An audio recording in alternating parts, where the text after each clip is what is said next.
ઠાસરા તાલુકાના ખીજલપુર ગામે ખ્રિસ્તી ફળિયામાં રહેતા કમુબેન દાઉદભાઈ ખ્રિસ્તીનું તારીખ 2/8/2026ના રોજ મરણ થતાં તેઓની દફન વિધિ માટે ખ્રિસ્તી કબ્રસ્તાન લઈ જવાના જાહેર માર્ગ પર છેલ્લા 3-4 દિવસથી વરસી રહેલા ધોધમાર વરસાદને કારણે શેરડી નદીના પાણી જાહેર માર્ગ પર ફરી વળ્યા। આ મરણ જનારની દફન વિધિ માટે કબ્રસ્તાન લઈ જવા માટે ખૂબ જ પાણી રોડ ઉપર ભરાઈ ગયેલા હોય દફન વિધિ કરવાની હોય કેડસમાં પાણીની અંદર ચાલીને ખીજલપુરના મંડળીના પ્રમુખ પ્રશાંતભાઈ ખ્રિસ્તી જુવાનો મિત્રો વડીલો તથા બહારથી પધારેલા મહેમાનો સગા સંબંધીઓ અને ખીજલપુરના પાળક સાહેબ દ્વારા ખૂબ જહેમત ઉઠાવી કાળજીપૂર્વક વરસાદના ભરાઈ ગયેલા પાણીની અંદર ચાલી કબ્રસ્તાન સુધી લઈ જઈ દફન વિધિ કરવામાં આવી હતી।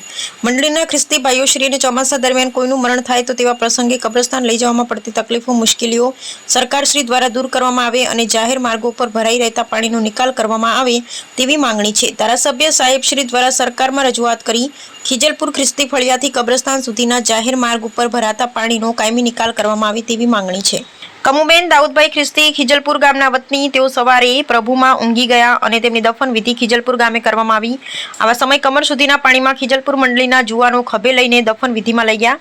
આવા દુઃખિત સમય કુટુંબની પડખે રહીને એકતા પ્રેમ અને લાગણીનું પ્રતીક બતાવી ને સમય પર દફન વિધિ કરાવી શક્યા તે માટે ઈશ્વર પિતા ના પ્રેમમાં મંડળીના જુવાન બાળકોને ધન્યવાદ સાથે આભાર વ્યક્ત કરું છું। મંડળીના પ્રમુખ શ્રી પ્રશાંતભાઈ પ્રવીણભાઈ ખ્રિસ્તી તેમની આગેવાનીમાં હાલ મંડળી ખૂબ જ આગળ વધી રહી છે ત્યારે હરેક જુવાનોનું હૃદયથી આભાર માન્યો હતો।